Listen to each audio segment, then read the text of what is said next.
Shalom, and welcome to this week's installation of a Bisseleh Torah. We read this week, this Shabbat, at the very beginning of the Torah, Beresheit, the creation story.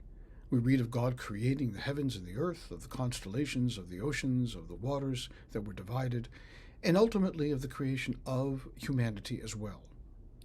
Adam and Chava, Adam and Eve, were placed in the Garden of Eden, and they were given very specific instructions to continue to consume the fruit of the tree of life.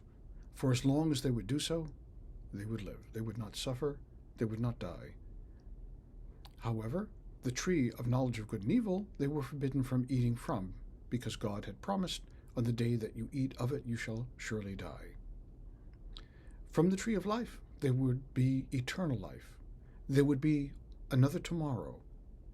With the other tree, the tree of knowledge, there would be a finite expiration date on everything and everyone. Everything would ultimately atrophy. So, what accompanies, besides death, consuming the fruit of the tree of knowledge of good and evil? Curiosity, inquisitiveness, experimentation, hope, despair, possibility, all of the things that we treasure as human beings, Adam and Chava would possess. Without that, there would simply be always another tomorrow to put off, looking under a rock, or imagining something that did not yet exist, trying to find a more convenient or expedient way of doing something. The creativity of humanity would be severely diminished, if not entirely eradicated. Shlomo Carlebach imagined the story of Chava eating first of the tree of knowledge of good and evil, as you will remember. But he further imagined as soon as she consumed the fruit, she began to feel the strength from her limbs begin to ebb, as if the life force from her she acutely felt leaving her. And no sooner has she felt that she rushed to Adam and said that she feels death coming upon her. Adam, loving her, didn't want her to suffer that fate alone and for him to go on by himself into eternity.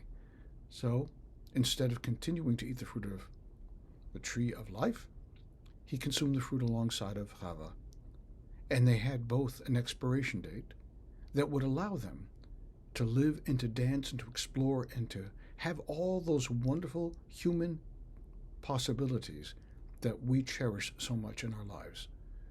So the upshot of the story is that we all have an expiration date of our own choosing. Not that we have the date of our own choosing, but an expiration date that we have chosen, we have elected.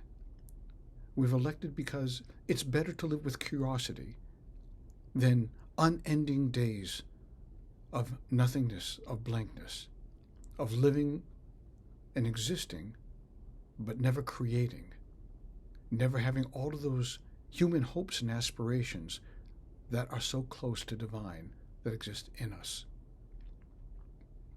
As we wrestle with the pains of life, let us remember too what those same days and years would look like if we never wrestled with the pain. Shabbat Shalom.